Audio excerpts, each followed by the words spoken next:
Everybody says we don't need exercise. And these pools can be multifaceted. We can design them for anything. And he's like, so you run on the dry ground, but you won't run in your pool. He said, are you an idiot? And I was like, well, sometimes. Pets in the pool, it's going to happen. I mean, that's a great point. Because if you've been a competitive swimmer, your definition of swimming is totally different than us non-competitive swimmer types. Have you heard of the pool turtle? Yeah, I thought that was a really cool That thing is the coolest thing ever. Gonna have kids? Nope, no kids. We're not planning on having kids at all. And I said, how about we do this? Keeps the mosquitoes out for sure. Yeah, and I hear they're as big as alligators there. Well, it keeps the alligators out too, I guess. Hey, Mike, how you doing today? I'm doing excellent. Excellent. So am I. So tell me about your day. Give me a brief 1-minute synopsis of what you did today. Well, I went to a job sites and checked a couple of job sites that were nice and muddy because we had lots of rain. I've noticed that the mud's pretty sticky here. That goes with that clay soil. Yeah. So, well, it depends on where you're at. Sometimes you get sticky and sometimes you don't. Yeah, that's true. So that's true. It's been it's a Monday, so trying to catch up on everything and communicate with people and try to get all the ducks in a row. But yes, I did go out to a job site and also had what we call a layout meeting. Mm-hmm. So we painted the pool graffiti on the ground and walked over it with the client, and they're all excited about us having something that they can swim in 7 months or so. Sure. Well, and you stay involved with your projects from start to finish because, like, any designer, I'm assuming, well, maybe not any. I mean, I like to stay involved in them as well because we're creating these spectacular projects for people and we want them to turn out good. Oh, it's fun to see things built. Yes, it is. So, I've got this crazy idea in my head, and then I put it on paper, and then Megan puts it on 3D, or you do all those steps by yourself. So you have all those skills. I don't have them all. But I'm lacking in some others. So, but the fun thing is to see it get built. So, one is, the layout meeting was helpful to see, but also it was really cool to go by the job site because we're at the point that we're doing a lot of masonry work on this particular one, which has a lot of organic material on it. It's boulders that were brought in from Colorado. Oh, wow. So it's a huge thing. So yeah, fun. I agree. I was at a PK earlier today, freezing my tail off because it's cold in North Texas. Yes. Was a little bit taken back of how cold it actually was. And also the wind was blowing. And when I was flying my drone was having a really hard time even just staying in one place. The wind was blowing it all over the place. But it is very fun. And it's just exciting to see a job go from, your creative genius, our creative genius, whatever, and watching it go through the process and seeing it completed. I don't know how you can't not stay involved with some of these projects. Well, it's just some people enjoy that process and other people just want to move on to the next one. So anyway, everybody's different, but that's part of if I was in this business to make money strictly, and it wasn't about the fun of the process, then I probably wouldn't go to job sites because that would take time out of my schedule. But I'm not into it just to make money. I hear you. I want to have fun. That's why we're doing this podcast. So that is true. Exercise is one of the things that comes up that I ask people about all the time when I'm considering how you're going to use your pool. And almost notoriously when I ask people, pick the top 1, 2, 3, 4, or I say, what's not important at all? Almost everybody says, we don't need exercise. So do you think that's a good idea? Well, people use pools for different reasons. Well, valid. So anyway, but a pool is a phenomenal place to exercise. Absolutely it is. So I have 2 hip replacements. Oh. So I'm the bionic man. Yeah. Okay. So yes. And so when I went in for my first hip replacement, my doctor said, Mike, you need to be exercising between now and the surgery. And I need you to lose some weight because you're too chunky here. So can you please lose some of these pounds before the surgery? And I said, well, it's really hard for me to do anything because of the pain in the joint. And he's like, Mike, you designed and built my swimming pool. And I said, yes, sir. He said, I assume you have a swimming pool. And I said, yes, sir. And he said, do you ever swim in your swimming pool? And I'm like, no. And he's like, okay. He said, what do you do for exercise? And I said, well, I usually do some calisthenics and Water aerobics. I do running. And he's like, well, have you ever ran in the pool? And I was like, no. And he's like, so you run on the dry ground, but you won't run in your pool. He said, are you an idiot? And I was like, well, sometimes. Yeah. Well, So he's like, Mike, there's no impact on you when you exercise in your swimming pool. I said, so for someone that's going to get a hip replacement or has a bad hip right now, that is probably the best thing in the world that you can do. But you don't need to swim. You just need to move and do whatever you do normally. Just do it in water. sure. And I went out there and I was simply amazed, because I'm stupid sometimes, that this, in fact, it was a harder workout than if I was running just on the ground because there was more resistance. Absolutely. So you look at people that are swimmers, most of them are in spectacular health. Yes, they are. There's a lot of super advantages in exercising in a swimming pool. Well, and I think the point you're making is that you don't have to have a lap pool in order to exercise in a pool. And in reality, I mean, any pool could be an exercise pool. Oh, most definitely. So I had a client when I first moved to Denton, and she came in and she was 85 years old. And I was like, you want a pool now when you're 85 years old? And she said, yeah, God love her. my blasted husband died. And I said, oh, I'm sorry. She said, oh, don't be sorry. I can get a pool now. He never would let me have a pool. And I said, oh, well, and this lady, she told me she was 85 years old. She looked like she was maybe 60. Wow. I mean, she was in very good health. And I said, that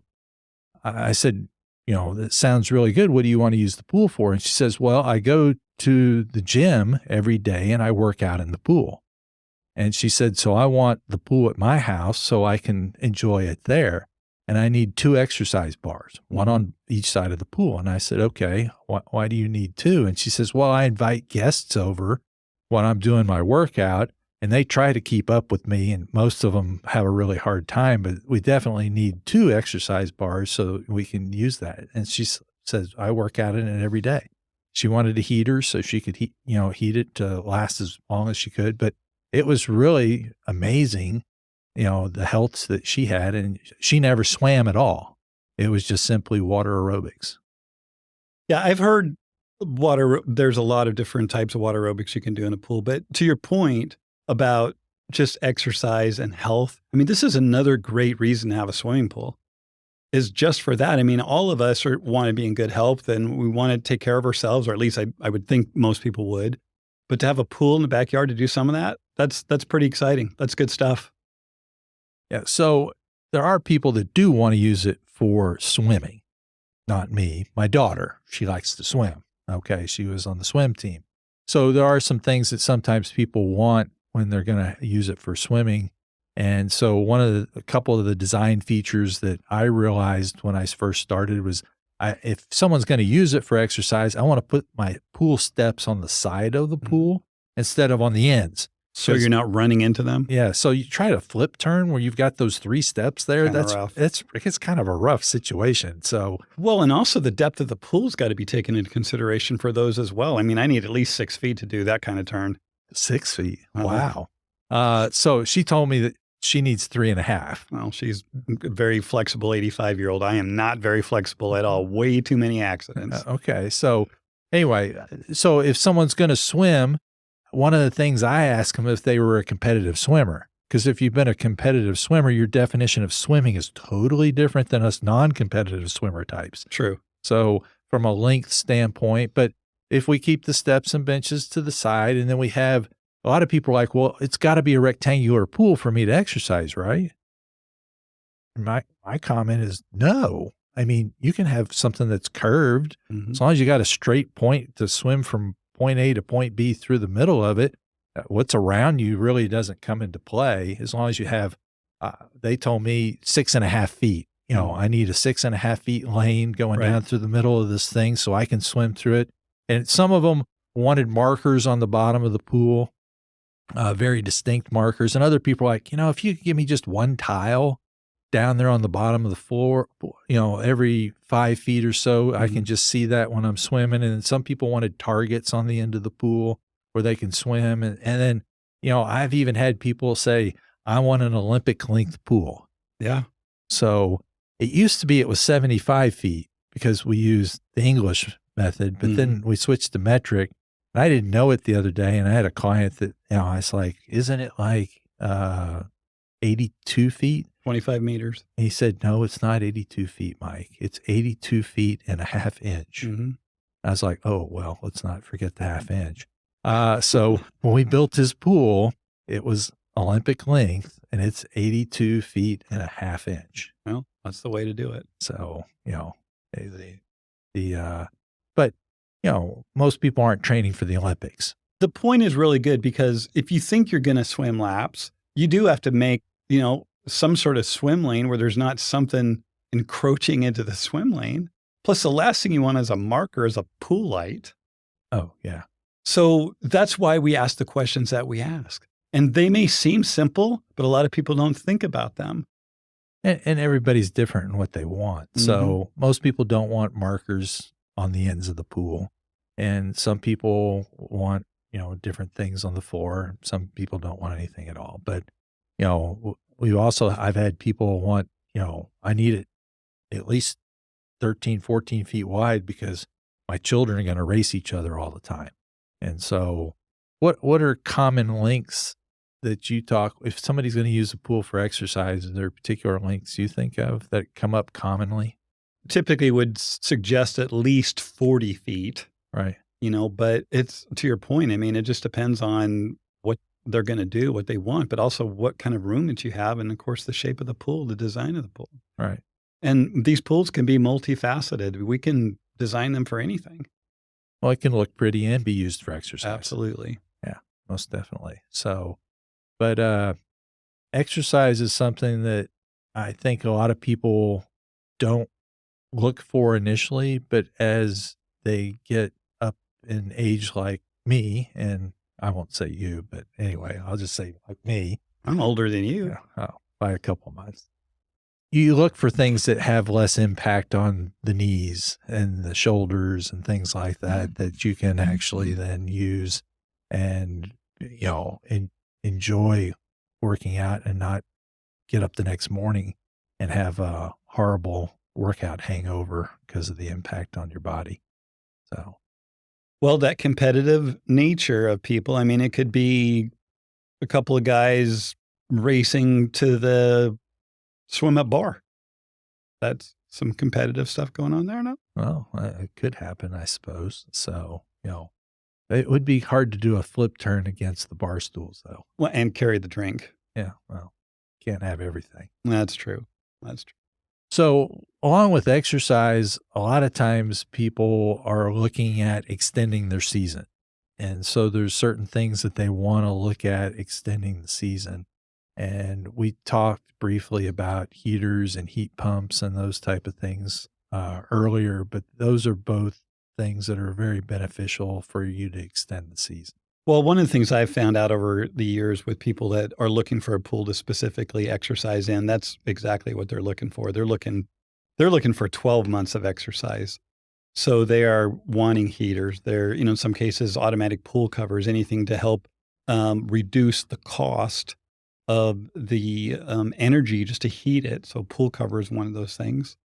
But yeah, there's definitely that clientele that's looking for a pool to exercise. And you probably have done pools where that's literally the only thing that was taken into account is just an exercise pool. And there's not a whole lot more there going on.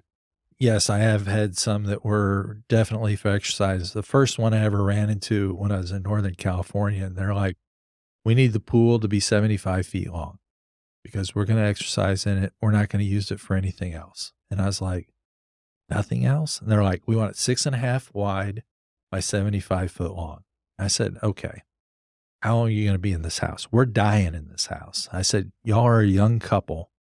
Going to have kids? Nope, no kids. We're not planning on having kids at all. And I said, how about we do this?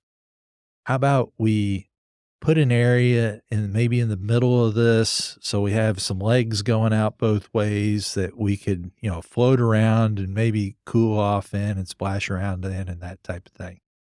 And they're like, well, okay, let's go ahead and add a little bit of space because it wouldn't add that much cost because we've got this long length we're already dealing with. So if we put something a little wider in the middle of it, so it looked like a big snake that had swallowed something and, it's had this bulge out in the middle type situation. So it was kind of funny. I called them up about 3 years later and I said, could I do a photo shoot? And they said, well, yeah, you can. We'll just need to take the safety fence down. I said, the safety fence? Oh, yeah, we've had a child. And we didn't think we were going to have a child, but we have a child now, so we've got a safety fence around the pool. But we sure are glad that we did that spot in the middle because we found that gets used a whole lot more than just the swimming aspect of it. And we kind of talked about that. I don't know which episode it was, but because I had brought up something about, and it reminded me when you just talked, when you asked them how long they were going to be in the house. Yes. And that's a conversation I'm typically having with people too, especially when the pool, and here's the point.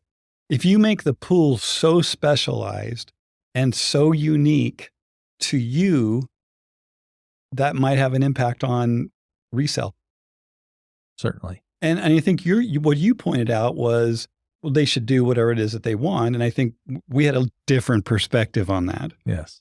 And I don't know that they're necessarily different. We might just ask the questions differently. Well, and what I try to get people to think about is, okay, there's now. Mm-hmm. Okay, just don't design for now because things are going to change later on. I mean, along the same venue, I have people that I talk to that probably 50% of them want diving pools when I go into the first meeting. And after we talk about it, probably 15% of them stay with a diving pool because we talk about, well, what's the next 10 years going to be like? And is it really going to fit your needs through that whole period of time versus today? Mm-hmm. So, yeah. Well, and you built a diving pool, if I remember right. No, yours isn't a diving pool. No, it is not a diving pool. No. I've never personally built a diving pool for myself. The deepest pool I've ever built for our family was 6 feet deep. Right. Yeah. So you certainly want to consider what you're going to use it for now, but exercise is something that's greatly beneficial. So the cover is something that a lot of people consider when they're doing exercise because covers, I think, fall into kind of 3 different camps. There's 3 reasons to do a cover. One is because you want to keep the pool warm. Mm-hmm. So if that wind's blowing like it does here, as you experienced earlier today, if you can block it, you can keep the heat in the space. So that's one reason you want to cover. The second reason you want to cover is to help keep debris out. Mm-hmm. There's pros and cons to that aspect of it. But the third thing you want to cover for is safety. And with safety, certain covers are going to be very beneficial to keep everything out, not just debris, but children. Sure. So some people find that's highly beneficial. I'm a pool cover fan. Yeah. And oddly enough, I did a lot of them in Phoenix. Yeah. I did. Okay. So what was the driving factor with covers? Well, I mean, to your point, I mean, the safety. Yes. The pool stays cleaner. Yes. The evaporation goes down substantially. Oh, that's a good point. You use less chemicals. Right. You save energy. I mean, there's just all kinds of good points to having a pool cover, but you have some limitations on shape unless you get really creative, which we're capable of doing, but it just escalates the cost and it doesn't look as good. So, I mean, there's just certain covers, I think that look, real good because they're integrated into the pool shape and you can hardly even tell that they're there when the pool's open. Right. That to me is a way to do it, but it doesn't always work out that way. And there's other options to do it, but I love covers. I think they're great. With the cover, you said integrated. What do you mean by integrated? Or they're built into the pool underneath the coping, the edge of the pool, and it goes into a real system that's in the end of the pool that's covered with the same material as the deck. So you can't really tell that there's a cover there until you see that there's a cover there. So there's secret trap doors that you open to access the cover and do maintenance on the motor and stuff like that? Yes, there actually is. Oh, wow. How fun. So with that cover, there's no tracks on top of the ground. They're recessed underneath the coping. If it's integrated. So you have to build that when you're building the pool. Correct. Okay. Now, Unless you can do a remodel, but and add it to the pool, but it's going to be costly. okay. So I know that I saw in Northern California when I worked there, covers were really popular there as well. Covers, I've done more here recently, but covers in Northern California, I had one neighborhood that I probably had 30 different covers. Wow. And so it was like, oh, you want to see an application of this? Oh, that's at so-and-so's house, or you can go over here down the block and see this type situation. But they even did covers where we put tracks on top of the deck on existing pools, and the cover covered the water and Part of the deck. And rolled up into a big redwood box down at the end that was like a bench. So you could sit on it type situation, but that's where the cover got rolled up into. So, Or just a reel. Yeah. Well, yeah, you could do that type situation as well. Well, and so just to clarify, the type of cover I'm talking about is the one that's actually built with a brand new swimming pool, integrated tracks along the sides with a reel hidden underneath a cover on the end. Is that the ones where they have people walking on the cover in ads and that type of thing? I've seen them. I don't know that I would encourage anybody to do that. Right. I mean, we're trying to save a life here when we're looking at it from safety. Right. So it's not a water trampoline. No. I had a client that their dog thought it was great fun to run across the cover. And literally the dog would wear a cover out about every 4 years, the material of it. Yeah, but there's also different types of covers. I mean, there's like loop lock covers. I mean, that's a great cover, but you're pretty much done for the season unless you want to take the time to go out and, undo it. But that's a great cover. And I've seen elephants stand on those. Right. I'm pretty certain a man could stand on them. It was a small elephant. But, oh, yeah. But it was an elephant nonetheless. So in my neighborhood where I live, 25% of the people have loop lock covers because of the debris. I thought you were going to say 25% of the people have elephants. Oh, no. That's another neighborhood. Okay. Not ours. So we live in what I call the oak thicket. So it's heavily wooded. And so the loop lock cover is basically like a trampoline. It has springs that attach to the cover into like a pin mechanism that goes recessed into the deck. And you put that on in the spring. No, you take it off in the spring and you put it on in the fall, and it stays there all winter and keeps everything from getting inside the pool. Right. And so that's considered a type of cover. And then to your point on the above deck cover, then we've got the recessed track cover. And then they also call a bubble cover a cover. And that's not really a cover. So it covers up the pool. It has a function. But have you ever fallen into one? No, I safety wise, those are scary. Oh my gosh. I fell into one out because I used to have service routes. I've done, built those, and I fell into one day. So this bubble cover is kind of like your bubble wrap that goes into packing that's laid on the surface of the water. It's just laying on the surface of the water, and I sunk straight to the bottom, and that thing wrapped around me, and my entire life went before my eyes in about 3 seconds. Yeah. And fortunately, it was a play pool. So I was able to get my footing and stand up. But I personally think those things are dangerous for that reason. So I tell people with pets, especially dogs with some weight, that, that's a really dangerous cover because the dog thinks they can run out on that surface and it'll kill them. Bringing up the pets is a great point anyway. Yeah. I mean, pets in the pool, it's going to happen. I mean, that's a great point. So a bubble, the reason you would use a bubble cover is for insulation for your heating aspect solely. That's heat retention and passive solar. Yeah. And so I know that some cities would require you to have one if you had a hot tub because they want you to put that over to save energy when you heat the hot tub up. I've never seen anybody do it, but that was a city requirement. I remember in a couple of cities I worked with. And we used to pass around the cover for inspections. Oh, I probably shouldn't say that. we've got different types of covers for different reasons. You and I were on a job this last spring. I came out with you on a job we were looking at in Colleyville, and those people wanted a cover, but it was an enclosure cover that could be open and closed, correct? So this was it's a very popular covering mechanism that's used in Europe.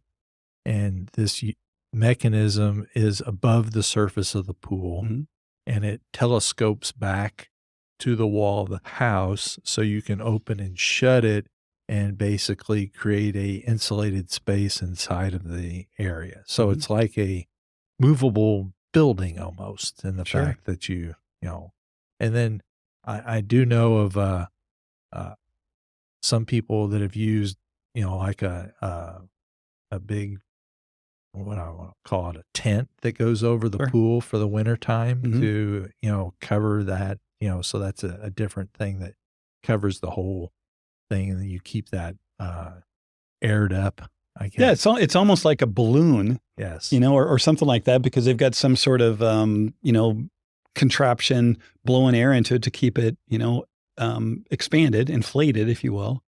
But yes, that's another type of cover that's going to create, as you said, an environment with the pool in it. Right. And it would serve lots of functions at that point, but they are not very attractive.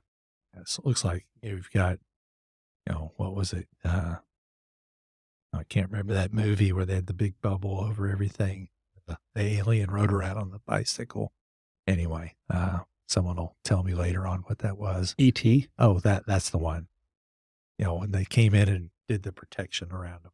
And the house. The house, yes. That's what they did. Yeah. Oh, yeah, that's a great example of what it is. Right. So for all of you that don't know what we're talking about, you want to see a classic, you can watch E.T. and figure it out. And phone home. Yes. Or you can phone us. That's true. That's true. So one thing we didn't mention earlier, if you have a question about something and you want us to address it, send a response in on the website to the question of the day, and we will respond to your question. Yeah, we love getting them. So that's we sift through them and try to find the ones that would be most helpful for everybody. So send those requests in. Keep them coming. So safety, we talked about covers, but that's a very important feature to a lot of people when they're building a pool is what are forms of safety that we can use around the pool other than a built-in cover type situation. So there's a whole list of things that I was thinking about. So when you think about it, what's the thing that comes up to you first? The way I've always looked at it, and I actually was part of the National Drowning Prevention Coalition for a while and did some speaking there. And it's pretty tough listening to the stories.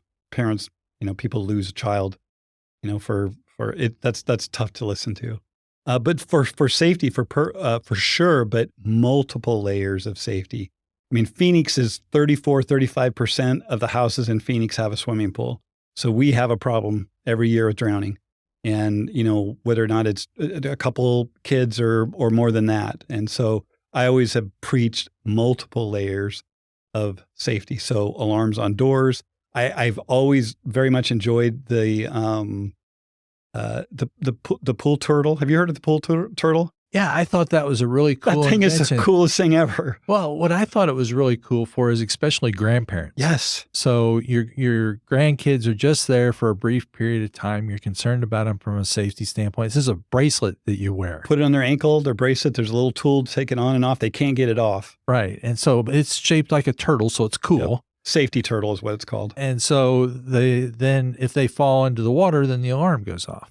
It sounds a shriekingly loud chime inside the house. It's a great product. So I had a client that put it on their dog collar. That's a great idea. Yeah. So as well, just because if their dog fell in the pool, that way that they would know about it. Because they had a dog that had lost eyesight and they just moved into a house with a pool. And so they were concerned about it. So that becomes one layer. And then the self-latching, self-closing doors on the house, an alarm system on the house when the doors open up.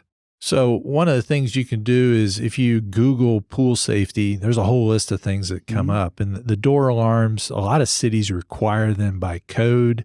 that they have to be installed. And a lot of people are like, why in the world do we need these? And so they have to be done on your initial installation. And if you choose to remove them, that's fine. I understand if you don't have small children, why that's not an issue. But, the cities want to go to great lengths to make sure that you set up a safe situation as well. So, multiple layers. There's a really cool camera that's came out it's not this last year, but a couple years, and it uses AI. Mm-hmm. So one of the things that I always had a problem with is some of the things that you used from a safety standpoint. If you set them where they were sensitive enough to go off when a child fell in, that they would, you'd get wind on the surface of the pool and they'd go off, or, somebody threw a basketball or something in the pool and it would go off. I mean, just so very slight things. But this one actually uses AI to determine, what caused the effect. And then they send you a message directly to your phone, as well as an alarm, as well as, there's several layers of things that. So it's instantaneous. It's instantaneous on when it occurs. So I thought that was a really cool piece of equipment. Like I said, it came out like 2 years ago was the first time I saw it at one of the shows.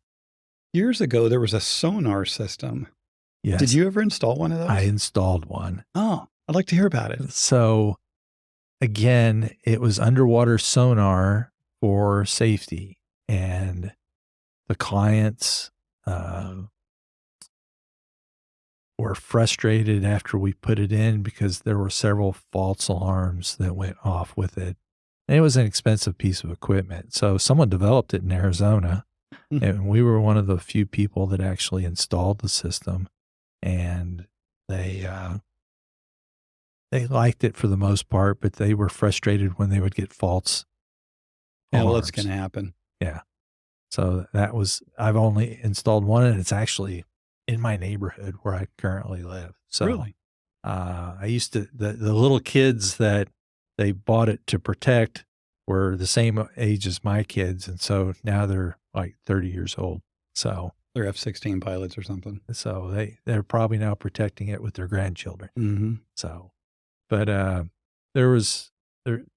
again, your mention of several layers of safety. So there's some things that cities, again, also want so you can protect people that aren't on your property. So like we have to have self-closing and latching gates.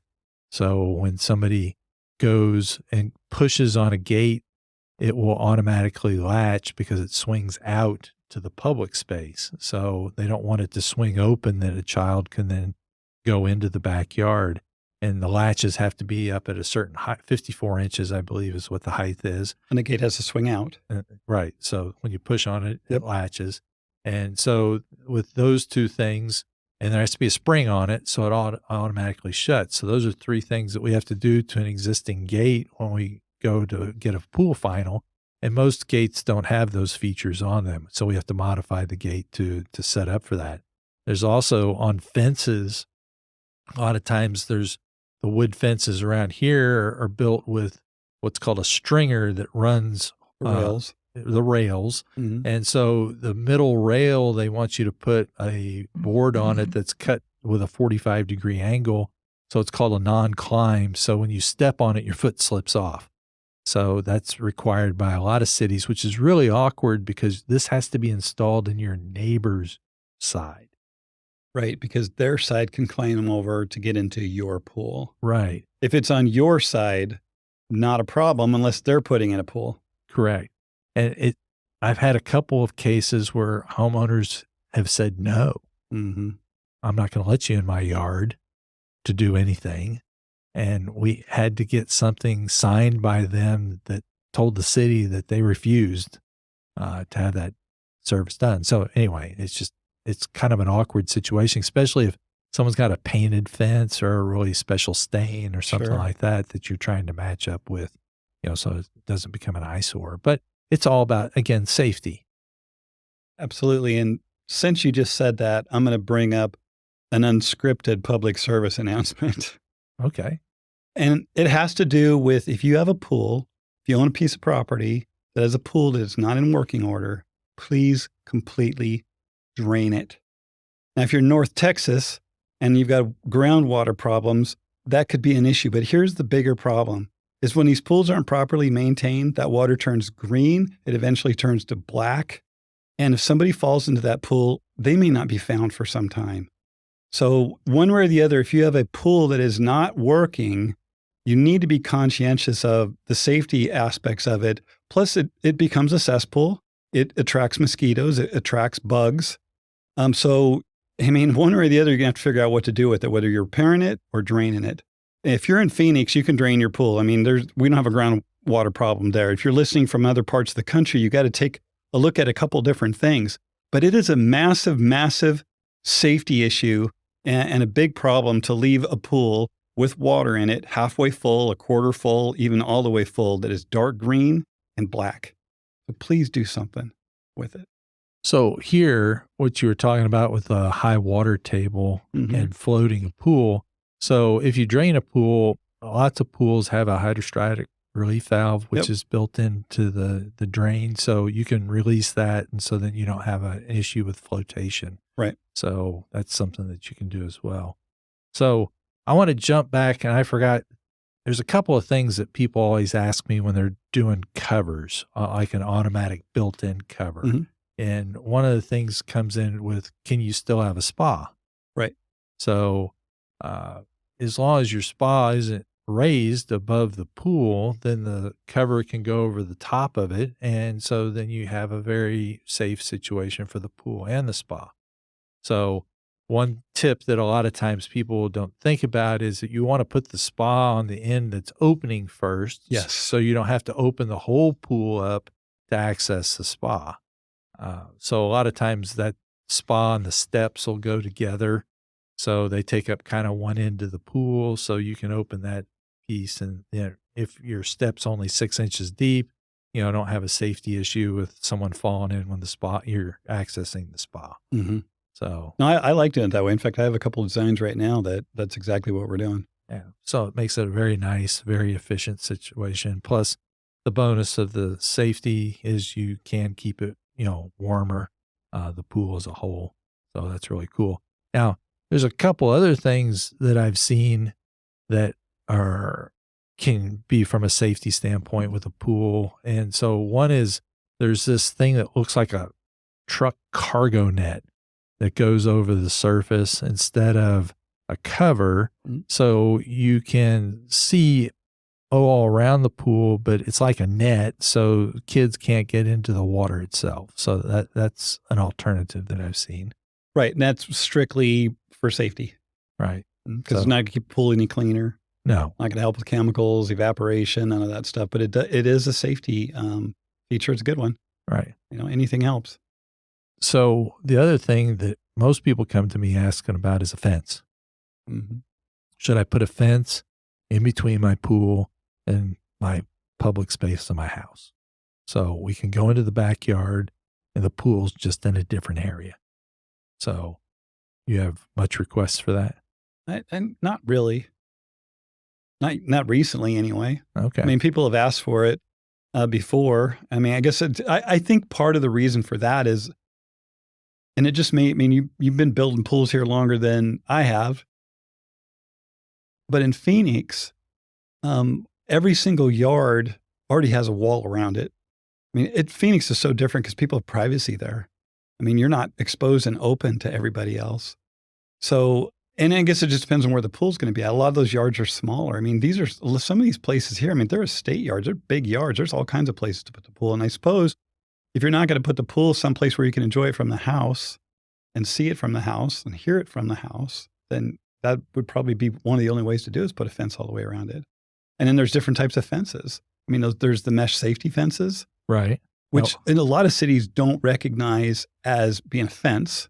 Some do, but some do not. So it's just like some cities will recognize an automatic pool cover as a barrier, and you don't have to have a fence, or you don't have to have a secondary fence or something. It just depends on the municipality. So I don't know of any city in Texas that will approve a mesh fence because they're removable. Right. So it's a temporary barrier. Now, again, they're really cool, if you're dealing with a certain age that you're going to have children, and then after that age, you want to take the fence away, it becomes something that can be removed fairly easily.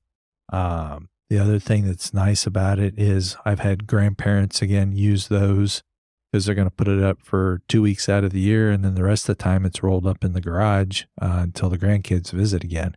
So it's something that provides a level of safety for that aspect. The mesh also is kind of nice because you can kind of see through it. It's like the screen on your house.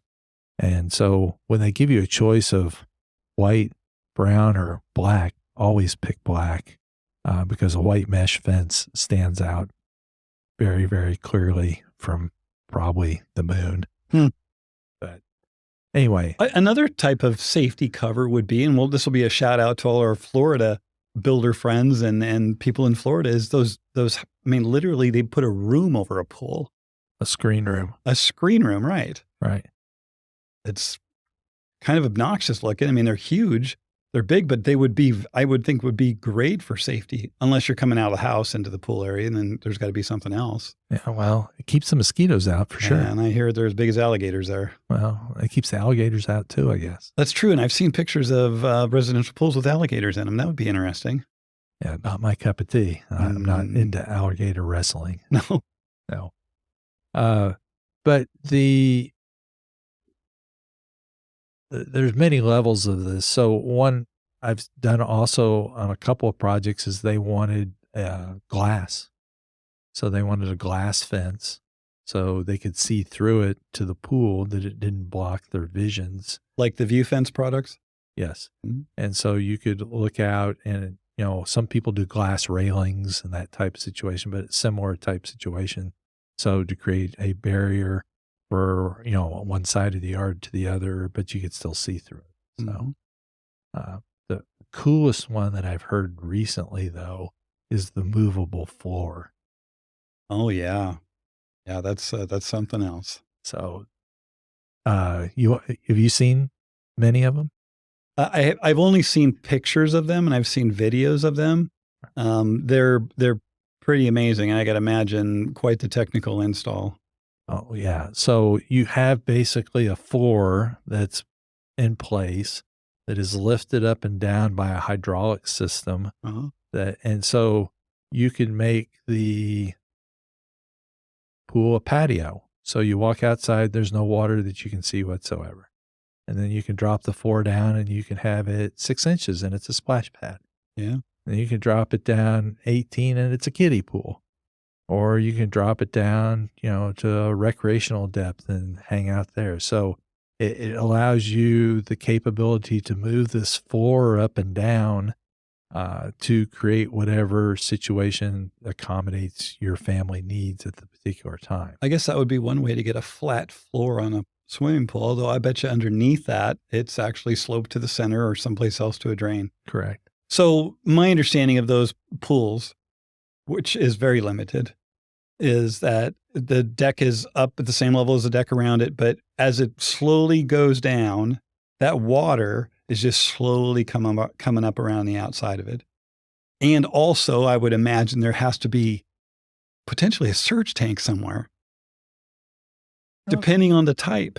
I don't know if there's a surge tank or not. No? I believe it's all the water's underneath this deck. So that floor's got to be it's what typically from the top of the deck to the top of water is 3 inches plus the thickness of the decking surface. You're only going to have maybe a 4 or 5. Well, I guess it could be thicker because it's just sitting in water. Right. But you're still taking up space. Right.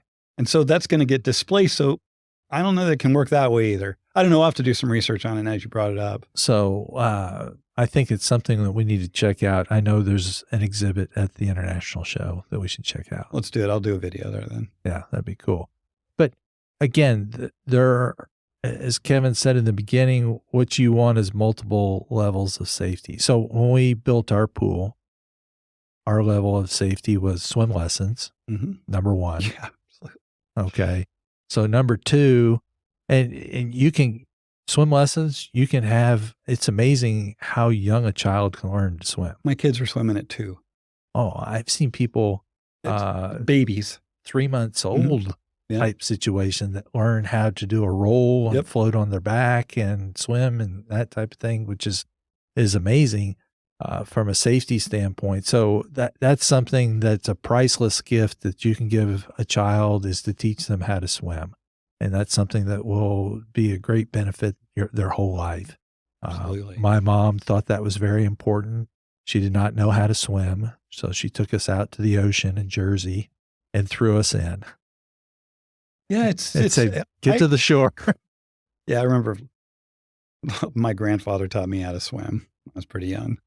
They just threw me out in the middle and said, get to the side, boy. And if you had to come in and get me until I got it right, that's what happened. But it worked. It worked. And that is the thing, is it worked. Whatever it is that works, do it. That is a gift to somebody to know how to swim. My uncle, who was like a dad to me, and I love this man, he never learned to swim. So whenever we were somewhere, I mean, he would never go in over his waist anywhere. He's terrified of water. Right. And I just think I just thought it was awful. And he's like, oh, I'm not going to learn at this point in my life. So, number one, teach them to swim. Yes. Number two, in our house, is we put a deadbolt in. And the deadbolt was key only. Wasn't a toggle that you could turn. To the fence? No, to the door. Oh, okay. Going into we only had one door into the backyard. So deadbolt 5 feet high, and there were 2 keys. I had one on my key ring, or I had one on hers. So that's required in Phoenix. Is it? Yeah. Okay. You have to have two, you have to have your normal door handle and then a deadbolt style lock, or something that locks out by itself, 54 inches. So it's 4.5 feet up. Yeah. That's a minimum. We put it up pretty high because we figured it'd take a while. Well, Trey's like 7 feet tall. I mean, he must have grew pretty fast when he's younger. He did grow fast. So anyway, but that sufficed, so every family's going to have different levels that they feel comfortable with. Some people it's going to be a camera. Some people it's going to be an alarm. Some people it's going to be a fence. Some people are going to teach their kids how to swim. Everybody's going to be different, but you want to make sure that you're comfortable with what you're doing. And some people just are like, well, we waited until the kids were 4 and 5 years old before we decided to build a swimming pool. Sure. So, well, and the other thing with kids is kids are so resourceful. I mean, they figure stuff out. Oh yeah. That's why the multiple layers of safety is important. Yeah. It's like an escape room. What you're trying to do is make sure they don't escape. Right.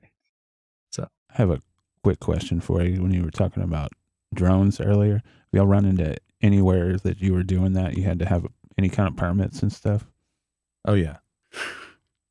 So Laura, my wife, is a licensed drone pilot. Oh. And she can only fly a drone in certain areas, especially her Phantom drones, because they were bigger drones. Now, the newer ones weigh less. Yeah, there's some guidelines on that. And so the guidelines, if you go below a certain weight, then you're basically a hobbyist. Yeah, and you have to keep it under 400 feet. Right. Well, 400 feet's pretty high in the air. I'm never more than that. We had like the Dallas film, I'm not sure exactly, but they work with the city, like promoting Dallas to film movies and stuff. And they were talking about to film downtown with a drone, you had to have you had to interview with the FAA, and you had to have like $1 million insurance policy, liability policy, just to be able to operate downtown. I'm sure. Yeah. That's wild. Yeah. So actually, some of it's become less restrictive here lately.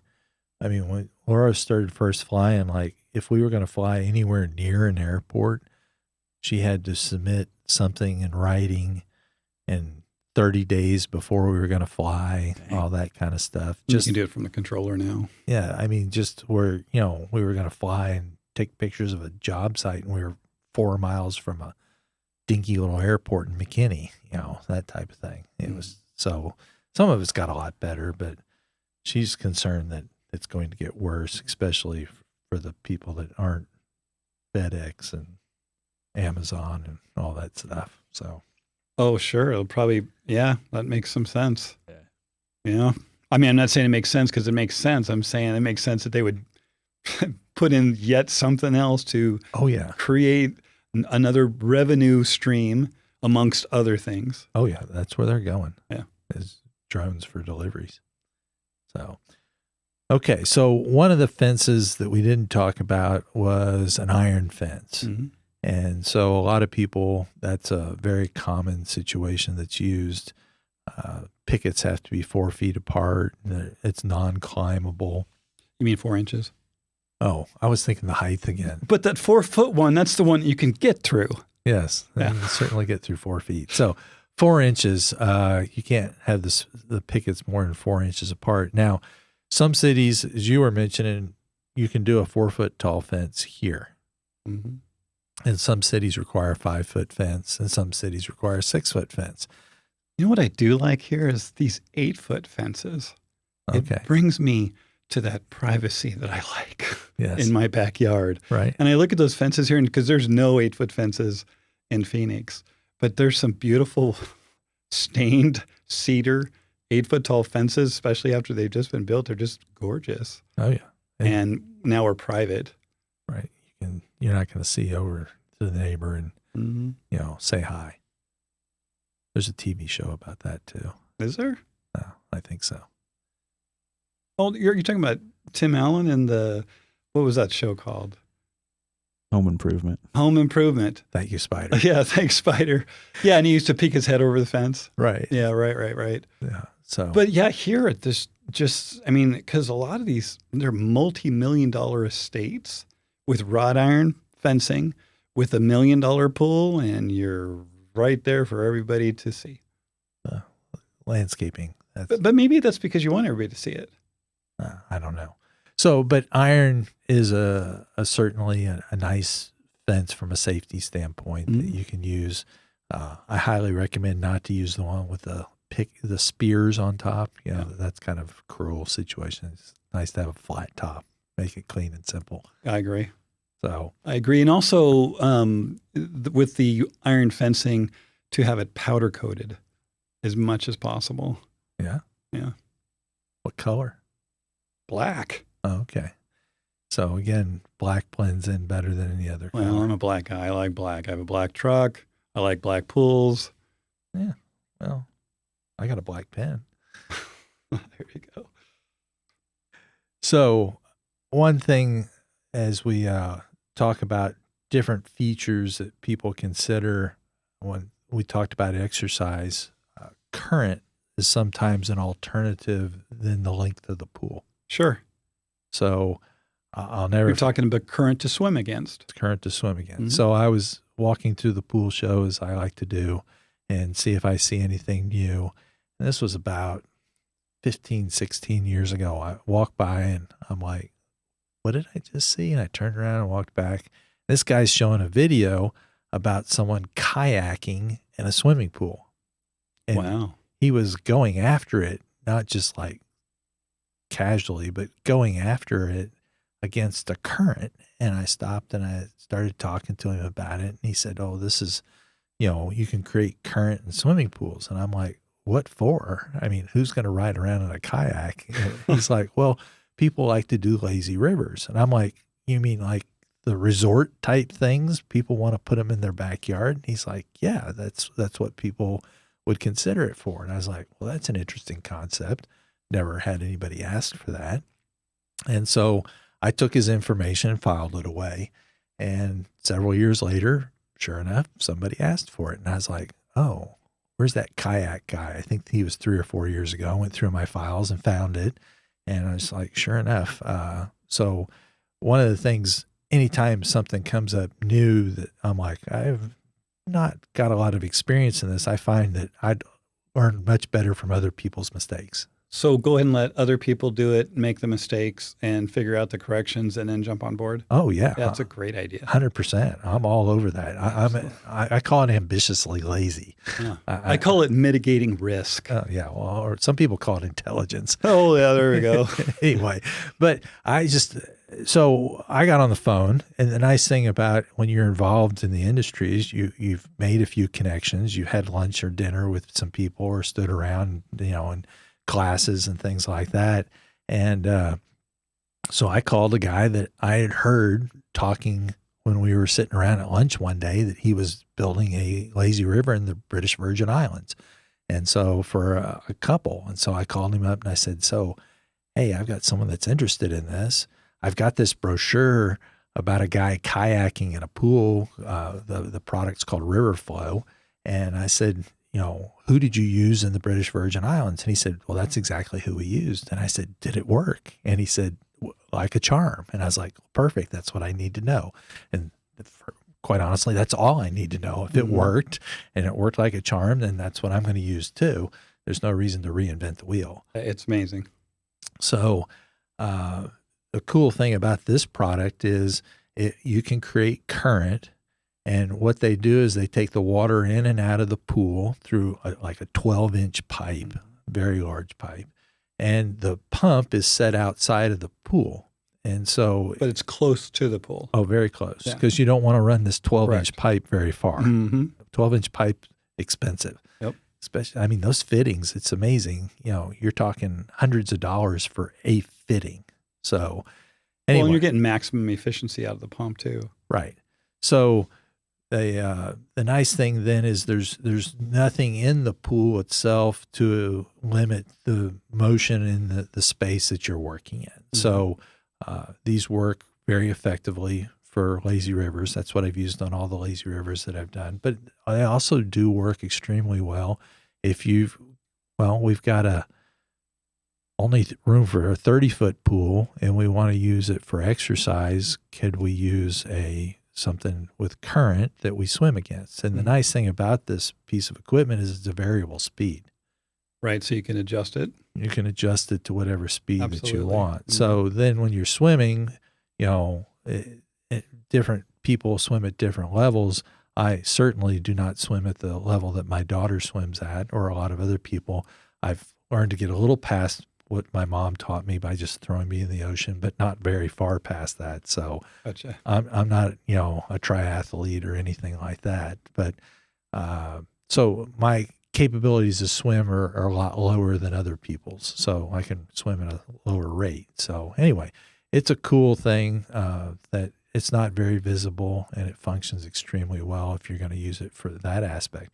But the other thing that came up is I had some clients that put one in and the kids used it to boogie board against. So I thought that was pretty crazy. Well, if they were kayaking against it. Yeah. I mean, at what level I was just thinking about the surf parks and what they're doing with those things that would be fun to talk about sometime. Yeah. So definitely. So that's one form of current. Right. So since we're talking about lazy river for a little bit, I'm just going to throw a few things out to think about if you're going to do a lazy river. So one of the things is you want a certain width from a minimum standpoint. So I've had people come and they're like, can we do a lazy river, make it 4 feet wide? I'm like, no, that doesn't really work very well. Right. 6 is about as narrow as you want to make 3. it. So, and it's cool if you've got the space to even make it 6 and then taper to 8 and create some, eddies and slow spaces and benches, places to hang out at. So there's a lot of things that you want to think about when you're building a river, exit, how to get in and out of a current situation. But what's fun is there's kind of 3 different types of rivers that I've run across so far. So there's the river and the pool that are totally separated. So the cool thing is you can ride around in that river all day long and you're not going to interrupt anybody. You're going to go through from the pool into the river, usually through about an opening that may be 6 feet or so that you're going to, swim in. And now you're in the current and you can float around the island and have a good, enjoyable time. So that's probably the most fun river to ride around, but it's also probably the most expensive river to do. So the second river is, I call it the coffee cup. Okay. You have the body of the pool and then you have the handle, and the handle is the river. Little offshoot. So you're going to go right around, but then you're going to come into the main body of the pool and you're going to float through the main body of the pool. Sure. So, if you've got a setup where you're not using the main body of the pool a lot, then, it works great. So when everybody's floating, they float through. When nobody's using the river, you can still play water basketball and that type thing, but it's kind of hard to have the two activities occur at the same time unless it's a really big pool, which I have done that as well. So, you set up one pump to take you through the river, and then you set up another pump to blow you across the pool type situation. So anyway, that's a fun one. The third issue is, and I'm working on one right now like this, is the river goes around the pool. I call it the donut. So the pool is in the middle, and then the river wraps around the whole pool. River runs through it? No, runs around it. Runs around it. Around it. Gotcha. So it's got a small opening, again, like the first one, that you go from the river, which is the outer ring, and then the pool's on the inner ring. And then you usually have a little bit of decking that's in the inside there as well. But basically, you don't have much of an island with that situation. It's almost all water. And the big thing that's challenged with everybody is, what do you do with the island? Because if you put plants in there, like the first river I did, you got to get water to drain out of there, which has to drain under a river. Right. So that means you usually have to have some slope. But this is the only river that you don't want slope on. You want a flat side to build a lazy river on. Hillsides don't work real well. No. So anyway, so those are 3 different types of rivers. You just got to think about which one's going to work best for you. And we'll dive into those a lot more later on. And those river flow pumps seem to be the perfect answer to those. Oh, they work great. Yeah. So have you installed like multiple units on one? I've never done one without multiple units. Okay. So I've done at least 2, sometimes 3.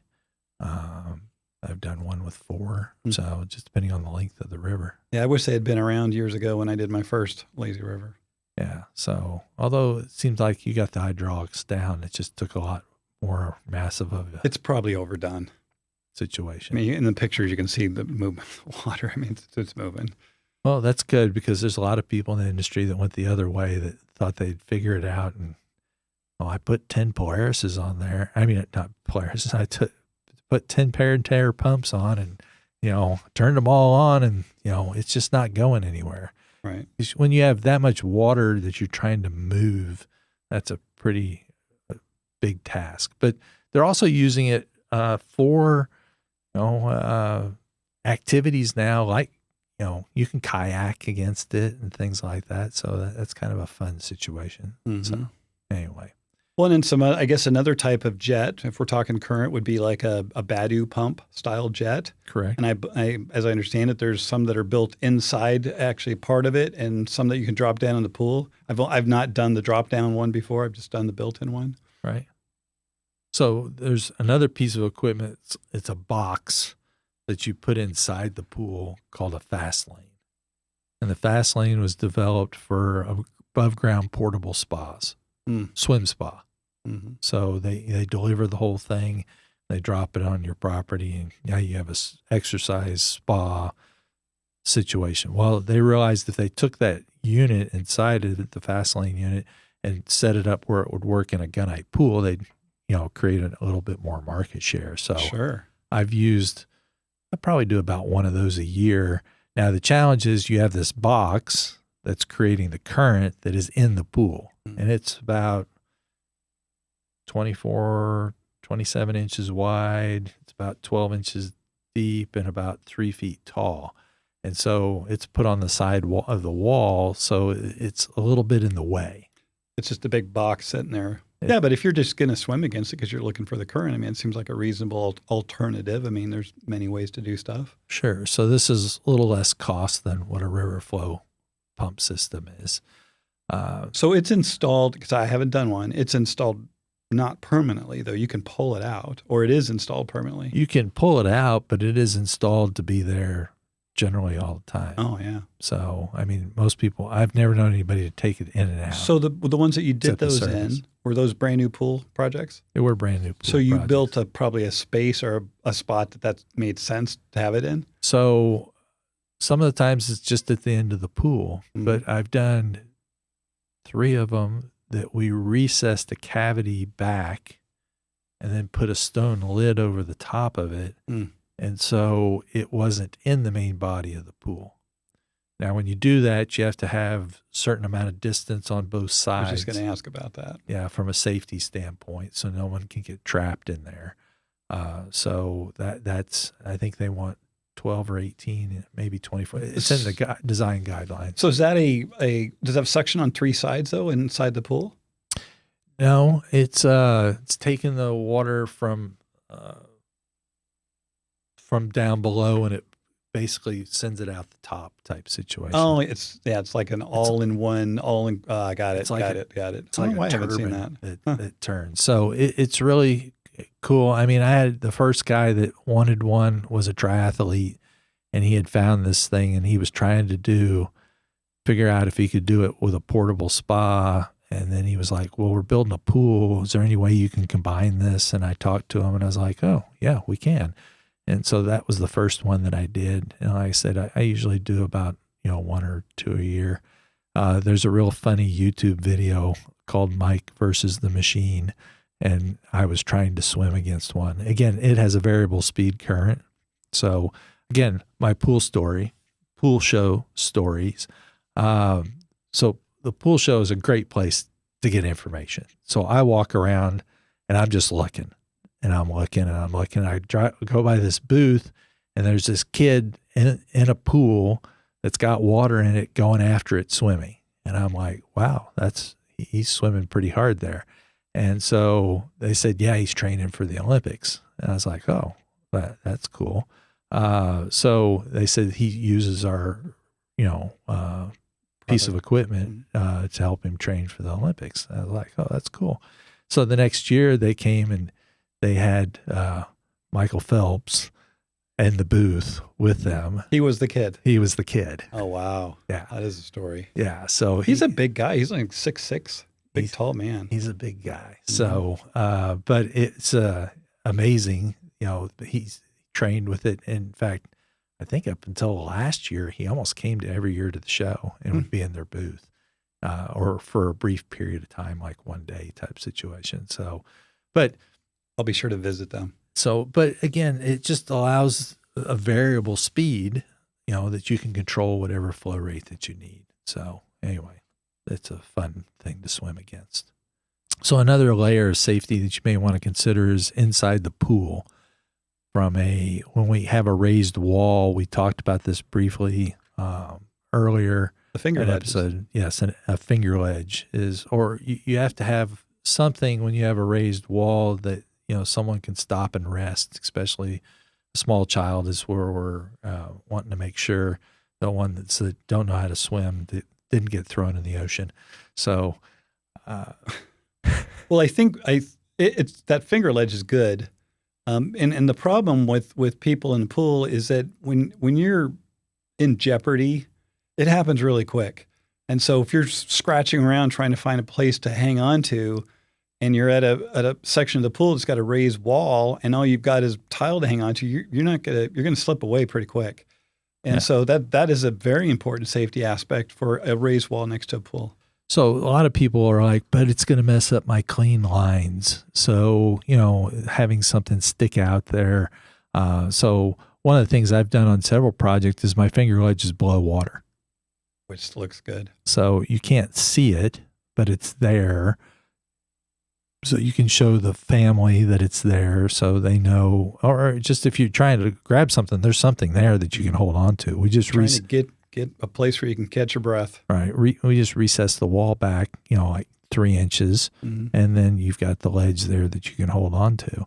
So there's the other thing you can do is simply just put a bench there. So now we can rest on the bench.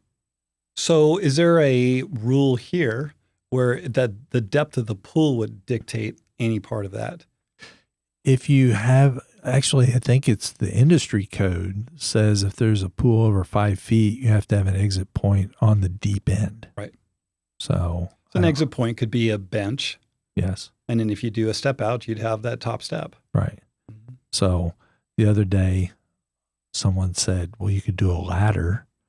Now, you could, although I haven't seen a ladder on a pool in at least 15 years. Yeah, I saw a couple of weeks ago. Yeah, when you were doing your old pool tour. Yes. Yes. Yes. But I think modern design now, when we're talking about pools in the last, 10, 15 years, we're seeing more steps and benches because I think people are looking more as, pools as, there's those who are going to exercise, but Kevin, Mike, we just want to enjoy it. We want to sit out there with our friends. We want to TV to watch. So we're putting in a lot more steps and benches into pools. But yeah, you want them at either end. But that's the thing. If you go look at a lot of old pools, your kidney-shaped pool, it's got 3 round steps going into it. And if you're lucky, a ladder at the other end. Right. So one thing that I find just from a safety standpoint is I like to have exit points on opposite ends and opposite sides. Mm-hmm. Agreed. So, I tell people, your kids and grandkids will like to swim back and forth and across those anyway. But if you have something on either end, so if you're kind of in the middle, you got a place to go to, or one side or the other, at least there's some place to go out. In an ideal world, you have both. Absolutely. So those are just some other things to think about. Well, and I think a lot of people think of ladders and rails and all those kinds of things as being, those are old, they make a pool look old. But there's a lot of new products out on the market in the last few years. And some of those rails are very nice looking. They're modern looking, they look new, and, they're nice. Oh, the handrails going. Oh, yeah. So, well, even the ladders. There's a lot more options on that stuff nowadays. You don't have just the old figure 4 handrail to deal with. So, yeah, there's some really architecturally very elegant looking handrails that are available that, make it nice from a safety standpoint that you're entering and exiting the pool. You have something to hold on to. Mm-hmm. That's something that I see coming in my life in the future, but not quite yet. Now, the cool thing is you can add a handrail. It's not that difficult to do. So if you've got a pool and you're having a harder time getting in and out, you can have a handrail added. Yep. So one question that came up by a designer listening to our site analysis podcast. Thank you, Moses. And Moses brought up, he was asking me, do you like when people go into the backyard when you're doing the site analysis? Is that something that's beneficial for them to participate in? Mm-hmm.